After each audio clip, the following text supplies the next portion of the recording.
உலகத்திலேயே இந்த கச்சா எண்ணெய் ஹையஸ்ட் இருக்கிறது வெனிசுலா நாட்டில் தான். ஓகே.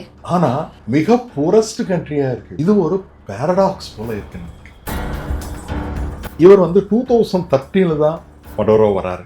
ஷாவேஸ் ரொம்ப பவர்ஃபுல் மேன். அவர் சொல்ற பேச்சுக்கு மக்கள் மிக மரியாதை கொடுத்து. ஆனா இவர் வந்த பிறகு இவருக்கு இந்த சிச்சுவேஷன் எல்லாமே புரிஞ்சு பவர்ல நீடிக்கணும்ன்ற ஒரே ஒரு குறிக்கோள்ல இந்த வெனிசுலாவில் ஒரு ட்ரக் டிராபிகிங் பிளேஸா மாத்திடுறாரு. ஒரு நாட்டில் ஒரு ரொம்ப ப்ராஃபிட்டபிளான இண்டஸ்ட்ரி தெரிஞ்சதுன்னா மிச்சம் இருக்கிறது எல்லாமே விட்டுட்டு அதில் எல்லாருமே போயிடுது. இதுதான் டச் டிசீஸ் சொல்லுவோம். கான்ஸ்டன்டா இந்த மாதிரி ப்ரொடக்ஷன் கேப்பபிலிட்டியை இன்க்ரீஸ் பண்ணிக்கிறவங்க தான் சக்சஸ்ஃபுல்லாக இருப்பாங்க. தன்னை சென்ட்ரல் பாயிண்டா வச்சுக்கிட்டு ரன் பண்றவங்க. எந்த எக்ஸ்ட்ரீமுக்கு போகும்போது இது அமெரிக்காவை ரொம்ப கோபப்படுத்துது? ஏன் ட்ரம்ப் அவர்கள் திடீர்னு இந்த ஒரு கைது நடவடிக்கை எடுக்கிறார்? இது திடீரென்று நடத்திய கைது நடவடிக்கை இல்லைங்க, பிளான். இது 2019லயே இந்த நேரோ நேஷனலிசம் இது ரொம்ப டேஞ்சரஸ். நேஷனலிசம்ன்றது ஓரளவுக்கு தான் இருக்கணும், ரொம்ப அதிகமா இருந்ததுன்னா. பட் ஆனா அந்த அரெஸ்ட் ஒரு ப்ராப்பரான அரெஸ்டா சார்? ட்ரூத் இஸ் ரைட்டை விட மைட் இஸ் ரைட் என்ற ஒரு கோணத்துக்கு நம்ம உலகத்தை தள்ளுகிறோமோ என்ற ஒரு அச்சம். இது என்ன காரணம்னா லீடர்ஷிப் ஃபெயிலியர். ஒரு கண்ட்ரியை லீடர் ஃபெயில் ஆகும்போது அந்த கண்ட்ரியையே அதனுடைய சாவனிட்டியே நாசனப்படுத்துற அளவுக்கு போயிடும்.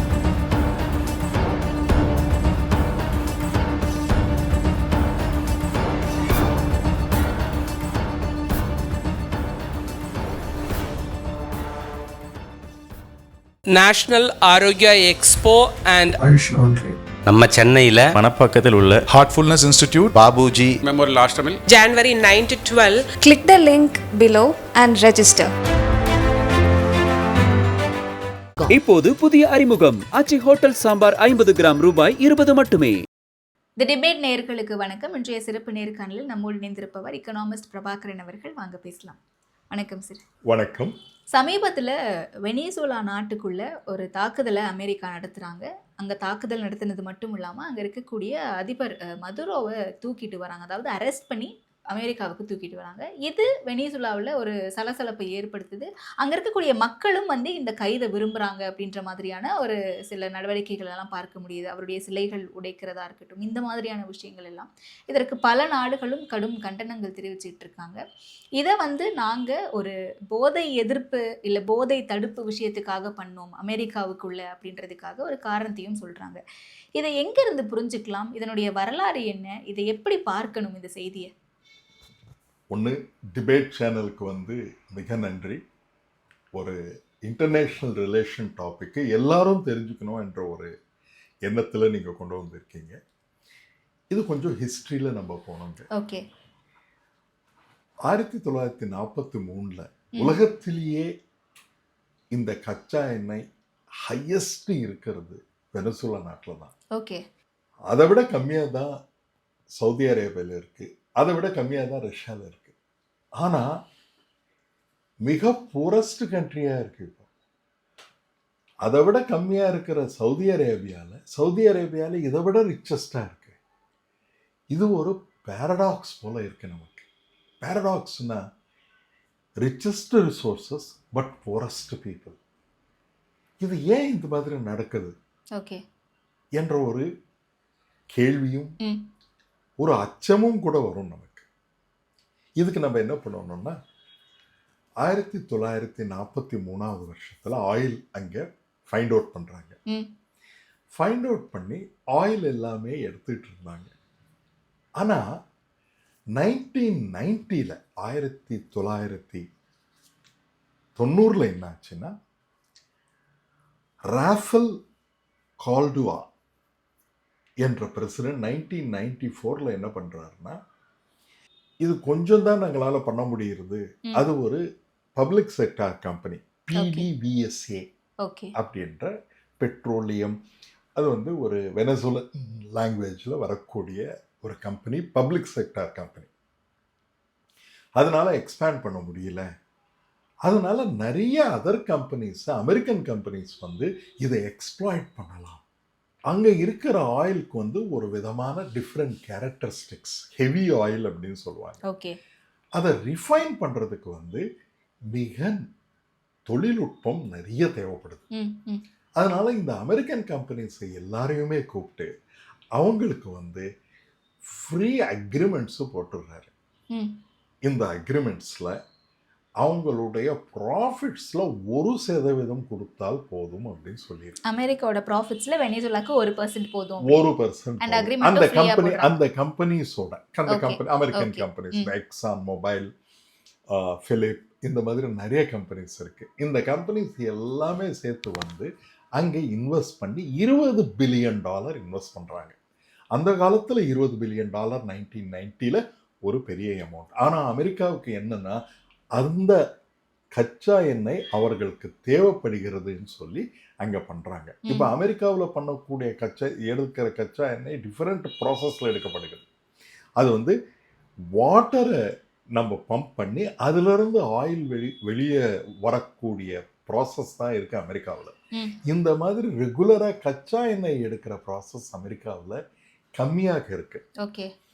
இங்கே வெனிசுலாவில் இது இருக்கும்போது $20 பில்லியன் போட்டு 9 இயர்ஸ் வரைக்கும் 1% ப்ராஃபிட், 1% ராயல்ட்டி, ப்ளஸ் அவங்களுக்கு இன்கம் டேக்ஸ் வந்து மிக கம்மியாக இன்கம் டேக்ஸ். அவங்களுக்கு இன்கம் டேக்ஸ் எவ்வளோன்னா, இன்கம் டேக்ஸ் வந்து 34% இன்கம் டேக்ஸ். ஓகே. அதனால என்ன ஆகுது, இந்த அமெரிக்கன் கம்பெனிஸ் எல்லாமே மிக ப்ராஃபிட்டபுளாக நடக்கிறது. இந்த பப்ளிக் செக்டார் கம்பெனி PDVSA வந்து ரொம்ப அதனால டெக்னிக்கலாக கம்பீட் பண்ண முடியல இந்த கம்பெனிஸோட.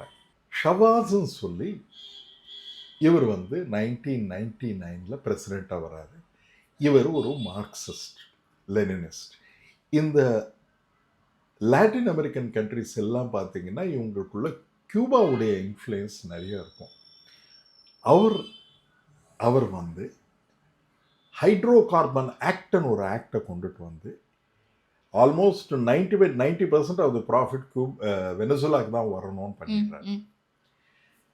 இதை பண்ண பிறகு நிறைய அமெரிக்கன் கம்பெனிஸ் இவர்களை விட்டு போயிடுறாங்க. ஓகே. விட்டு போயிட்டு எங்களுக்கு நாங்கள் இவ்வளோ இன்வெஸ்ட் பண்ணியிருக்கோம், அதுக்கு எங்களுக்கு வந்து நஷ்டஈடு கொடுக்கணும்னு சொல்லும்போது வெனிசுலா நாடு மறுத்துடுறது. அவங்க மறுக்கிறதுனால என்ன ஆகுதுன்னா, நிறைய பேர் ஆர்பிட்ரேஷன், இப்போ 2 நாட்டுக்கு பிரச்சனை இருந்ததுன்னா ஆர்பிட்ரேஷன் பண்ணி நிறைய கம்பெனிஸ் வந்து பே பண்ணணும் இவங்கன்னு சொல்லியிருக்காங்க. இவங்க பே பண்ணாமல் இருந்தாங்க. இப்போ இந்த கம்பெனி இந்த PDVSA இல்லை என்னன்னா, அதை நேஷனலைஸ் பண்ண பிறகு சிவியர் கரப்ஷனில் எப்படின்னா பணத்தை வாங்கிட்டு எல்லாருக்கும் வேலை அதில் கொடுக்க ஆரம்பித்தாங்க. நம்ம டச் டிசீஸ் அப்படின்னு சொல்லி ஒரு இம்பார்ட்டன்ட் கான்செப்ட் இருக்கு.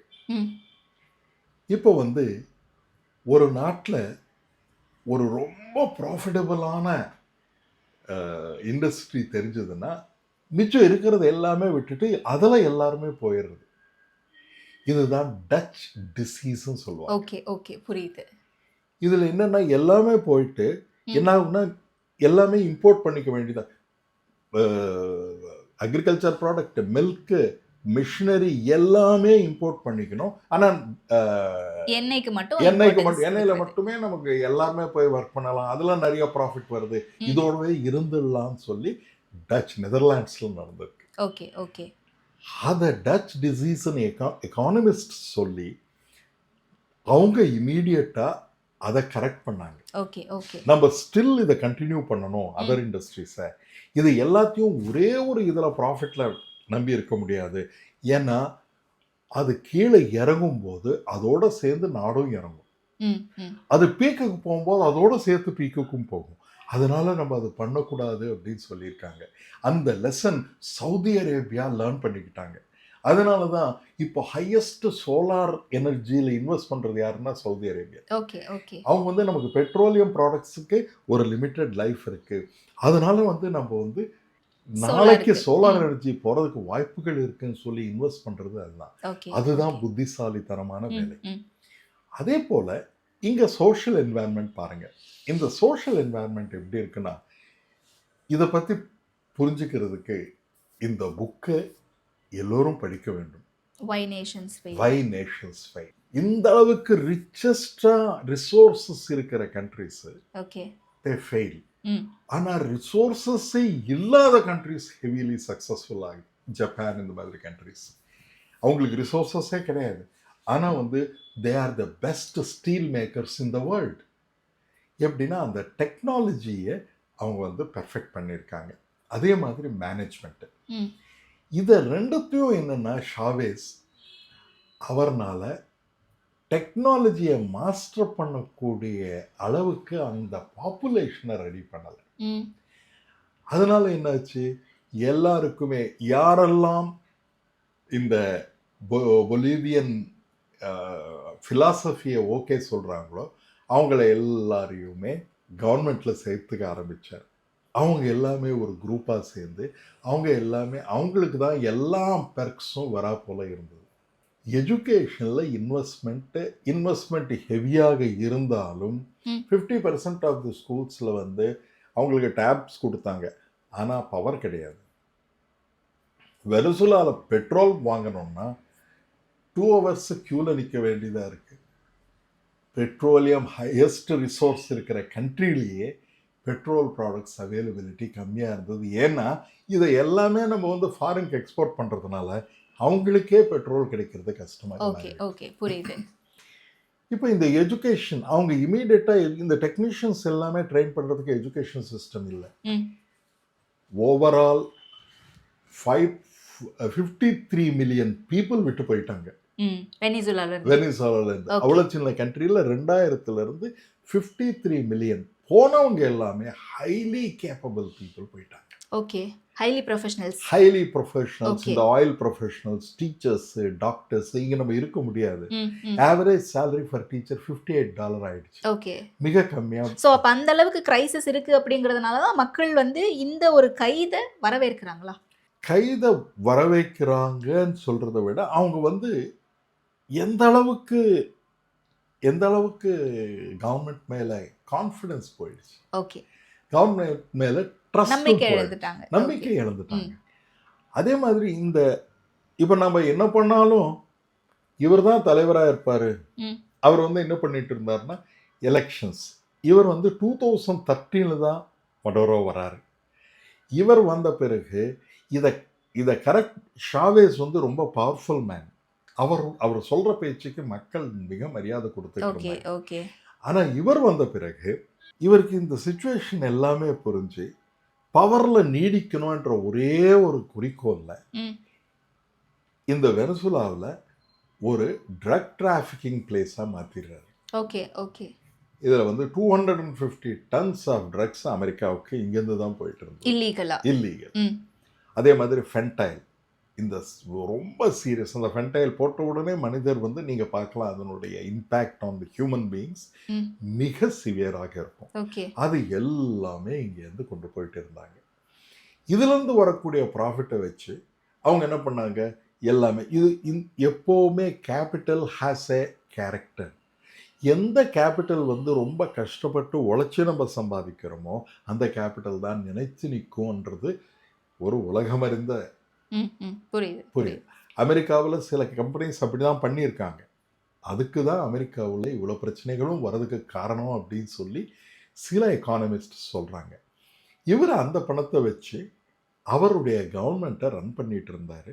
அதனால் எப்போ எலெக்ஷன் வச்சாலும் 95% நாங்கள் தான் வின் பண்ணுவோம்னு சொல்லி எந்த ஒரு ப்ரோக்ராமாக இருந்தாலும் அந்த ப்ரோக்ராம் கவர்மெண்ட் ரன் ப்ரோக்ராம். அந்த கவர்மெண்ட் ரன் ப்ரோக்ராமில் எல்லாருக்கும் ஃப்ரீயாக ஃப்ளாக்ஸை கொடுத்து இவர் போகும்போது மக்கள் எல்லாமே ரொம்ப சந்தோஷமாக இருக்கிறாங்கன்னு சொல்லி காட்டுவார். ஆனால் நாட்டை விட்டு ஓடினவங்க 53 மில்லியன் பீப்புள். எஜுகேஷனையும் சரிப்படுத்த முடியல. கியூபா மாதிரி. கியூபா பார்த்தீங்கன்னா 11.5% ஜிடிபியில் இருக்கிறது எஜுகேஷனுக்கு பண்ணுறாங்க.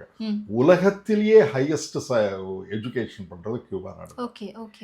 ஆனால் இந்த நாட்டில் என்னாச்சுன்னா அவளை ஸ்பெண்ட் பண்ணி பணம் இல்லாமல் போயிடுச்சு. டீச்சர்ஸ்க்கு சேலரி கொடுக்க முடியல. அதனால் மிக பிரச்சனைகள் நடந்திருக்கு. இப்போ பார்த்தீங்கன்னா நீங்கள் ஸ்கூலுக்கு வரலன்னு சொல்லி ஸ்கூலை க்ளோஸ் பண்ணக்கூடாது. இல்லைன்னா ஸ்கூலில் வந்து கரெக்டான கரிக்குலமே இருக்கணும். ஓகே இந்த கரெக்டான கரிக்குலம் இல்லாத இந்த ஸ்டூடெண்ட்ஸுக்கு வேலை வாய்ப்பு வாங்கி கொடுக்கறது வந்து ஒரே கவர்மெண்ட் ஜாப்ஸ் மட்டுமே கொடுத்துட்டு புரியுது. டோட்டலாக இன்னெஃபிஷியண்ட்டாக ஆயிடுச்சு கண்ட்ரி. புரியுது. நீங்கள் ப்ரிப்பேர் பண்ணியிருக்கீங்க ஒரு கிராஃபு, வேரியஸ் இயர்ஸ் ப்ரொடக்ஷன் எப்படி கம்மியாச்சுன்னு சொல்லி ஓகே அதை மக்களுக்கு நீங்கள் காட்டலாம். கண்டிப்பா. அதே போல் இந்த ரே டேலியோ தி சேஞ்சிங் வேர்ல்ட் ஆர்டர் இவரும் சொல்கிறாரு. இப்போது இதில் என்ன சொல்கிறாருன்னா, கான்ஸ்டண்ட்டாக இந்த மாதிரி ப்ரொடக்ஷன் கேப்பபிலிட்டியை இன்க்ரீஸ் பண்ணிக்கிறவங்க தான் சக்ஸஸ்ஃபுல்லாக இருப்பாங்க. அந்த லீடர்ஸ் வந்து தன்னை சென்ட்ரல் பாயிண்ட்டாக வச்சுக்கிட்டு ரன் பண்ணுறவங்க மிக பிரச்சனைகளில் சந்திக்க வேண்டியதாக இருக்கும் அப்படின்னு சொல்றாங்க. எந்த எக்ஸ்ட்ரீமுக்கு போகும்போது இது அமெரிக்காவை ரொம்ப கோபப்படுத்துது? ஏன் ட்ரம்ப் அவர்கள் திடீர்னு இந்த ஒரு கைது நடவடிக்கை எடுக்கிறார்? இது திடீரென்று நடத்திய கைது நடவடிக்கை இல்லைங்க, பிளான்டு தான். பிளான். இது வந்து 2019லயே இன்னொரு வேலை என்ன பண்றாங்கன்னா, இந்த இந்த இவங்களை எல்லாரையுமே இது பண்ணிட்டதுனால, நேஷனலைஸ் பண்ணிட்டதுனால அமெரிக்கா வந்து இந்த ஆயில் வாங்கக்கூடாதுன்னு சாங்ஷன்ஸ் போட்டாங்க. 2019ல் இன்னும் சிவியர் சாங்ஷன்ஸ் போட்டிருக்காங்க. அதனால இவ்வளோ ப்ரொடியூஸ் பண்ணாலும் அந்த சாங்ஷன்ஸ்னால ட்ரிபிள் ஆகிடுறது அந்த எக்கானமி. இவங்க வந்து நிறைய ஆயில் விற்று நம்ம ப்ராஃபிட் ஆகலான்னு பண்ணும்போது சாங்ஷன்ஸை வந்துடுறது. இப்போ சாங்ஷன்ஸ் வரும்போது nobody is willing to buy Venezuelan oil. நம்ம கூட வெனிசுலன் ஆயில் வாங்கிறது இல்லை. ஆனால் வெனிசுலன் ஆயில் எக்கனாமிக்கலாக இருக்குது. Compared to global prices, Venezuelan oil prices are little economical. இப்போ ஏன் அமெரிக்கா கைப்பற்றணும்னு நினைக்கிறதுனா, வெனிசுலா நினைத்தால் 1990ல் 2.5 மில்லியன் பேரல்ஸ் இருந்தது. 10 வருஷத்தில் 5 பில்லியன் பேரல் ஆயிடுச்சு அந்த அமெரிக்கன் கம்பெனிஸ் எல்லாம் வந்து எடுக்கும்போது. ஆனால் அதனுடைய ப்ராஃபிட் உங்களுக்கு வரல.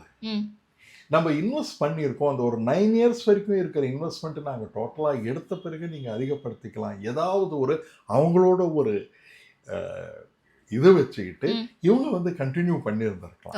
ஆனால் ஒரே தடவை அதை வந்து நேஷனலைஸ் பண்ணி நேஷன் ரெடியாக இல்லாத போது நீங்கள் எது பண்ணாலும் இது வந்து ப்ரிகாஷியஸ் என்ற ஒரு வேர்டு யூஸ் பண்றோம். புரியுது. இது இந்தியாவுக்கே யூஸ் பண்ணியிருக்காரு அரவிந்த் சுப்ரமணியன். நமக்கு வந்து பொலிட்டிக்கல் ஃப்ரீடம் வந்தது 1947ல். எக்கனாமிக் ஃப்ரீடம் வந்ததா? இல்லை. எக்கனாமிக்கலி எல்லாரும் ஈக்குவலாக இருந்தாங்களா? இல்லை. சோஷியலாக எல்லாம் ஈக்குவலாக இருந்தாங்களா? இல்லை. பொலிட்டிக்கல் ஃப்ரீடம் வந்தது, ஆனால் economically socially we were not equal. அதே போல தான் இங்கே வெனிசுலா நாட்டிலையும். இப்போ வந்து அந்த எக்கனாமிக் இந்த பொலிட்டிக்கல் ஃப்ரீடம் வந்தது, நம்ம ரொம்ப பிளான்டாக கொண்டு போனோம் அப்படின்னு சொல்லி அவங்க இருந்திருந்தாங்கன்னா இவங்களுக்கு இந்த நிலைமை வந்திருக்காது. இப்போ இந்த பிரசிடெண்ட்டை கைது பண்ணி எடுத்துட்டு போகும்போது அங்கே இருக்கிற மக்களுக்கு மிக மிக மனசாபத்தை உருவாக்கி இருந்திருக்கணும். ஒரு மேலே இருக்கிற நாட்டு அவங்க வந்து நம்மகிட்டேருந்து நிறைய பணத்தை கொண்டு போயிருக்காங்க. அப்படி இருக்கிறவங்க வந்து நம்மளுடைய பிரசிடென்ட்டையே அரெஸ்ட் பண்ணி போகிறாங்க அப்படின்னா அது மிக கோபத்துக்கு உண்டாக்கியிருக்கும். ஆனால் அன்ஃபார்ச்சுனேட்டாக அது நடக்கலை.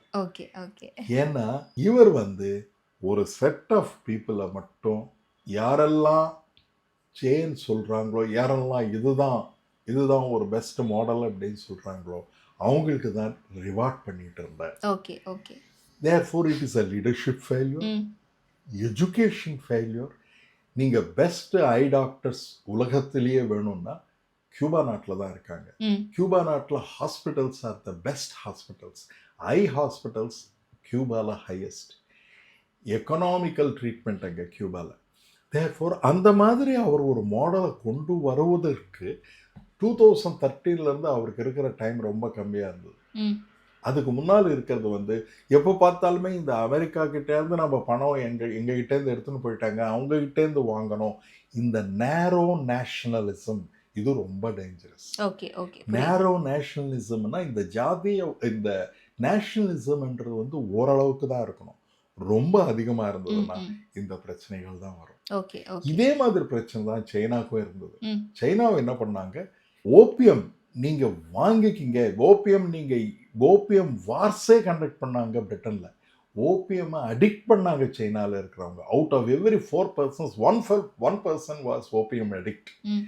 ஆனால் மாவோ என்ன பண்ணார், அதை கம்ப்ளீட்டாக 4 வருஷத்தில் ஓபிஎம்மே சைனாவில் இல்லாமல் பண்ணிட்டார். அதை பண்ணிட்ட பிறகு அவர் வேறு முதல்ல அந்த எல்லாரையுமே ஒரு ஈக்குவல் ஹெட்டிங்கில் கொண்டு வந்த பிறகு எல்லாரையுமே primary education, secondary education, tertiary education கொண்டு வந்து இப்போ வந்து ஹையஸ்டாக கொண்டு வந்துட்டாங்க. இப்போ அந்த மாதிரி ஒரு தொலைநோக்கு பார்வை இருக்கும்போது இந்த மாதிரி சிச்சுவேஷன் வராது. Okay okay. அதே போல நாம் சில வேலைகள் சந்தர்ப்ப சூழ்நிலையாக பண்ணிட்டு இருப்போம். இப்போ இந்த மடோரோவில், இந்த லாட்டின் அமெரிக்கன் கண்ட்ரீஸில் இது இல்லீகல் தெரிஞ்ச உடனே அதை பற்றி நிறுத்த வேண்டும்.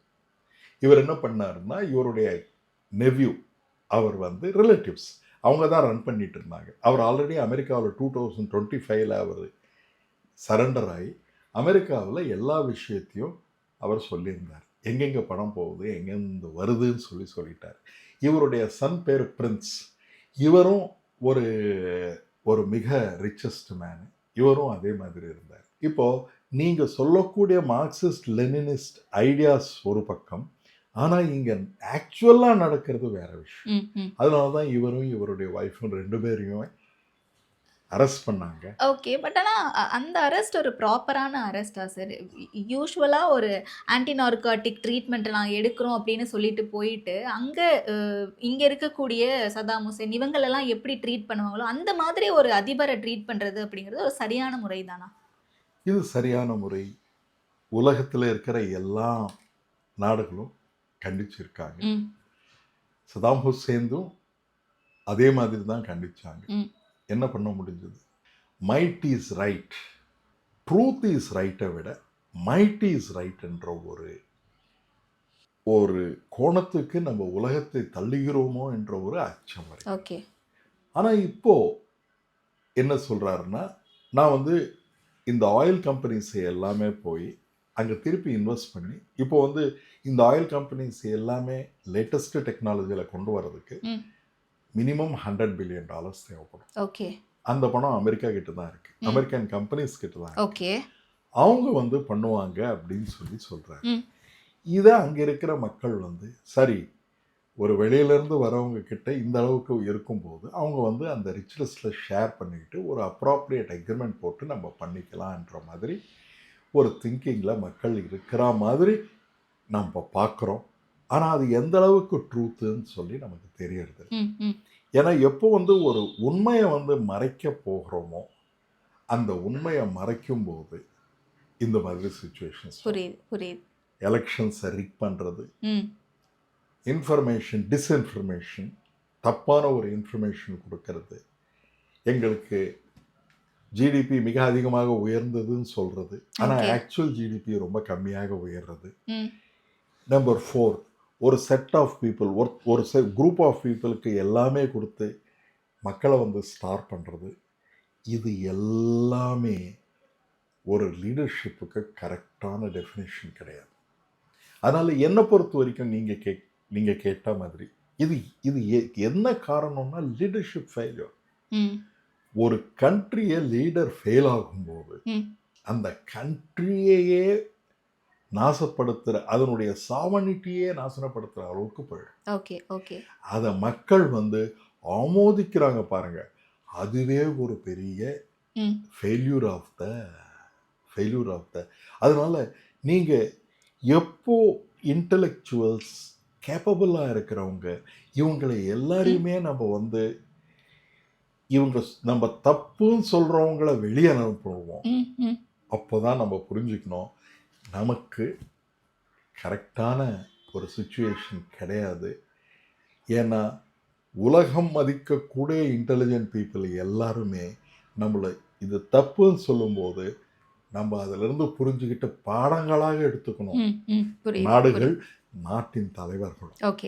ஆனால் அது பண்ணாமல் இருந்தால் இதுதான் நிலைமை என்ற ஒரு என்னுடைய அபிப்பிராயம். Okay okay. அண்ட் இன்னொரு விஷயம், ஆன்டி நார்கோட்டிக் ட்ரீட்மெண்ட் அப்படின்ட்டு தான் இதை நம்ம பார்க்கணுமா, இல்லை எண்ணெய் வளம் அப்படிங்கிறதும் ஒரு காரணமாக இருக்குமா? ஏன்னா இவங்க முதல்ல இந்த ட்ரீட்மெண்ட் ஆரம்பிக்கும் போது, இந்த அரெஸ்ட்டை சொல்லும்போது ஆன்டி நார்கோட்டிக் அப்படின்ற ஒரு விஷயத்தை முன்வைக்கிறாங்க. பட் இதில் எண்ணெய் வளமும் இருக்குது அப்படின்ட்டு சைனா உள்ளிட்ட பல நாடுகளும் வந்து கண்டனம் தெரிவிக்கிறாங்க. ஐநா ஒரு முக்கியமான மீட்டிங்கை கூட்டணும், இது வந்து உடனடியாக நிறுத்தணும் அப்படின்னு சொல்கிறாங்க. இந்த ஆஸ்பெக்ட் எப்படி பார்க்கலாம் சார்? இது ஆன்டி நார்கோட்டிக்ன்றது அதோட நிறுத்தி இருந்தால் பரவாயில்லை. ஓகே. ஆனால் ட்ரம்ப் அவர்கள் என்ன சொல்லுகிறார் என்றால், இந்த எண்ணெய் வளங்கள் எல்லாமே யூஸ் பண்ணுறதில்ல அவங்க சரியா. ஆமாம். அதனால அதை யூஸ் பண்ணுறதுக்கு நாங்கள் வந்து ஒரு கம்பெனிஸ் எல்லாமே போய் அவங்க எல்லாமே இப்போ போய் பார்த்துருக்காங்க. அவங்களும் அந்த நாடுக்கு வெனிசுலா நாட்டுக்கு போயிட்டு, ஏன்னா அவங்களுக்கு நல்லாவே தெரியும், ஏன்னா அவங்க தான் அந்த மிஷினரியே வச்சது. அந்த மிஷினரி என்ன ஆச்சுன்னா 2000 மிஷினரியை இவங்க வந்து புதுப்பிக்கவே இல்லை. ஓகே. அதனால வந்து மிஷினரி என்னாச்சு, டோட்டலாக 5 மில்லியன் பேரல்ஸ் பர் டே இருக்கிறது 1 மில்லியன் ஆயிடுச்சு. ஓகே ஓகே, புரியுது. அதனால அதுக்குள்ள வரக்கூடிய ப்ராஃபிட் வந்துடுச்சு. ஜிடிபி வந்து 58% குறைஞ்சிடுச்சு. 2000 இருந்த ஜிடிபியை விட இப்போ இருக்கிற ஜிடிபி 58% குறைஞ்சிடுச்சு. அப்போனா மக்களுக்கு வந்து இன்ஃப்ளேஷன் மிக அதிகமாகிடுச்சு. Okay okay. ஏன்னா வந்து இப்போ ஒரு 100 மூட்டை நெல் வருதுன்னு நினச்சிக்கோங்க. 100 மூட்டை நெல் வரும்போது நம்ம எல்லாமே சேர்த்து 100 மூட்டை நெல்லுன்னா அது ஒன்று 10 ரூபான்னா நம்மளுடைய ஜிடிபி வந்து 1000 ரூபாய். நோ 50 நெல் மூட்டைகள் தான் பண்ணுவோம்னா என்ன ஆகுது, ப்ரைஸஸ் இன்க்ரீஸ் ஆகும். அது 50% ஆகிடுச்சு. 50% ஆக ப்ரைஸ் டபுள் ஆகிடும். இந்த ஒரு எப்போ வந்து நம்ம ஜிடிபி குறையுதோ அப்போ ப்ரைஸஸ் இன்ஃப்ளேஷன் அதிகமாகிட்டே இருக்கும். அந்த இன்ஃப்ளேஷன் தான் அங்கே மிக அதிகமாக இருந்தது. டெய்லி இன்ஃபேக்ட் அவங்களுடைய கரன்சி இல்லாமல் என்டையர் கரன்சி வந்து அமெரிக்கன் டாலரில் தான் கரன்சியில் பண்ணிட்டு இருந்தாங்க. ஒரு unit of Venezuelan currency equal to $1 is equal to 1000 மாறிடுச்சு. அதனால் ரோட்டில் அப்படியே ருபி நோட்ஸை எல்லாம் போட்டு அந்த நோட்டை பிரிண்ட் பண்ணுற காஸ்டே அதிகமாகிடுச்சு. இது அப்போவே இது வந்து இந்த சிக்னலை அவங்க புரிஞ்சிருக்கணும். Okay okay. ஆனால் அந்த சிக்னல்ஸை வந்து அப்படியே விட்டு இது ஒரு கரப்ட் கோட்ரியரை கிரியேட் பண்ணி அவங்கள பேஸ் பண்ணி கொண்டு வர்றது வந்து ஒரு மிக பிரச்சனையாக மாறி. புரியுது. இப்போ அமெரிக்கா இதையே ஒரு காரணமாக வச்சு கிரீன்லாண்ட் நான் வந்து அதை எடுக்க போகிறேன். அவர் இதுக்கு முன்னாலேயே இது கனடாவை இன்னொரு ஸ்டேட்டாக மாற்றிடுங்கன்னு சொல்லியிருக்கார். இதே நான் மெக்சிகோவில் பண்ண போகிறேன்றார். இது உலகம் ஆமோதிக்குமா? ஓகே. இல்லை என்றால் இதன் விளைவுகள் எப்படி இருக்கும், அது நாம் பொறுத்திருந்து தான் பார்க்க வேண்டும். பட் ஆனால் இது நீங்கள் வெனிசுலா பேசும்போது இந்தியாவிலையும் அந்த மாதிரியான ஒரு சிச்சுவேஷன் இருக்குன்றத ஒரு கம்பேரிசனாக சொன்னீங்க. பட் இதெல்லாமே இந்தியாவுக்கு என்ன மாதிரியான ஒரு பாடத்தை கற்பிக்கும் சார் இந்த நிலை? இது வந்து எக்கனாமிக்காக நம்ம ரொம்ப அஃபெக்ட் ஆகிறது இல்லை. ஏன்னா வந்து வெனிசுலா ஆயிலை டைரெக்டாக நமக்கு கொடுக்கல. ஓகே. ஆனால் வெனிசுலா இந்த பிரச்சனை வரும்போது இமீடியட்டாக வெனிசுலாவில் இருந்த வர ஆயில் நின்றுடுச்சுன்னா பெட்ரோலியம் ப்ரைஸஸ் இன்க்ரீஸ் ஆகும். ஓகே. அதனால நம்ம பாதிக்கிறதுக்கு வாய்ப்புகள் இருக்குது. நம்ம கற்றுக்கிற வேண்டியது என்னென்னா, எஜுகேஷன் இஸ் வெரி இம்பார்ட்டண்ட். எஜுகேஷனை நம்ம எப்போவுமே ரொம்ப லோவாக குறையிடக்கூடாது. நம்பர் இம்பார்ட்டண்ட் பாயிண்ட் என்னென்னா, மக்களுக்கு விட்டு விடுவோம். டெமோக்ரஸின்னா என்ன, ஒரு இண்டிவிஜுவலுடைய expectation should be reflected in the people, in the government. Okay okay. நானும் ஒரு பிரஜை, நீங்களும் ஒரு பிரஜை. எனக்கு ஒரு விதமான ஃபோக்கஸ் இருக்கு. இது அப்படின்னா எல்லாருக்குமே, இப்போ எல்லாருக்குமே நான் வந்து வாழ்க்கையில் முன்னேறணும் அப்படின்னு இருந்தால் உங்களுக்கு இவ்வளோ கேப்பபிலிட்டி இருந்தால் அந்த கேப்பபிலிட்டியை பயன்படுத்திக்கணும். நான் அப்படிதான் டெமோக்ரஸி ஃபங்க்ஷன் ஆகும். இப்போ எப்போ டெமோக்ரஸி டிஸ்ஃபங்க்ஷனல் ஆகுதோ, எப்போ டெமோக்ராட்டிக் இன்ஸ்டிடியூஷன்ஸ் அடிபட்டு போகுதோ, அப்போ இந்த மாதிரி நிலைமை வர்றதுக்கு வாய்ப்புகள் மிக அதிகமாக இருக்கு. ம். அதனால லோக்கல் மிலிட்ரி லீடர்ஸ் எல்லாமே அவருடைய சப்போர்ட்ல தான் இருக்காங்க. ஓகே. ஆனா அவங்க வந்து ஒரு அமெரிக்கா மாதிரி ஒரு பெரிய நாட்டு மேல அவங்க படையெடுத்து போக முடியுமானா அது முடியறதுக்கு வாய்ப்புகள் கிடையாது. ஓகே. ஓகே. இப்போ எது சொல்யூஷனாக இருக்கணும்னா இனிமேல் டெஃபினட்டா இதை வந்து உலக நாடுகள் எல்லாமே சேர்ந்து இதை கரெக்ட் பண்ணி திருப்பி அவரை மடோராவுக்கு இப்போ அவர் மேல சுமத்தப்பட்டு இருக்கிற குற்றங்களுக்கு 20 வருடங்கள் அங்கே இருக்க வேண்டியதாக வரும். ம். அவர் இப்போ ஜெயிலில் போட்டிருக்காங்க. அங்கே அமெரிக்கன் லாஸ் படி அவருக்கு இது வரப்போகிறது. அதே போல் அவரை பிடித்து கொடுக்கிறவர்களுக்கு $15 மில்லியன் போடுறோன்னு உலகத்திலேயே ஹையஸ்ட் ஒரு லீடர் தலைமையில் இவ்வளோ ஒரு ரிவார்டு இருக்கிறது வந்து இதுதான் ஹையஸ்ட். இவர் மேலே 2020 ஒரு கேஸ் போடுறாங்க. நிறைய கேசஸ் அவங்களுடைய ரிலேட்டிவ்ஸ் இவங்க மேலே எல்லாம் போடுறாங்க. அதனால் இது எல்லாம் பார்க்கும்போது இதுக்கு என்ன சொல்யூஷன் இருக்கும் அப்படின்றது ஒரு பிரச்சனையாக தான். ஓகே. ஓகே. ஸோ நிறைய விஷயங்களை சொன்னீங்க. ஹிஸ்ட்ரியாகவும் சரி, ஃபேக்சுவலாகவும் சரி, இந்தியாவை இது எந்த அளவுக்கு அஃபெக்ட் பண்ணும் அப்படின்ற வரைக்கும் சொன்னீங்க. நேரத்திற்கு ரொம்ப நன்றி சார். வணக்கங்கம்மா.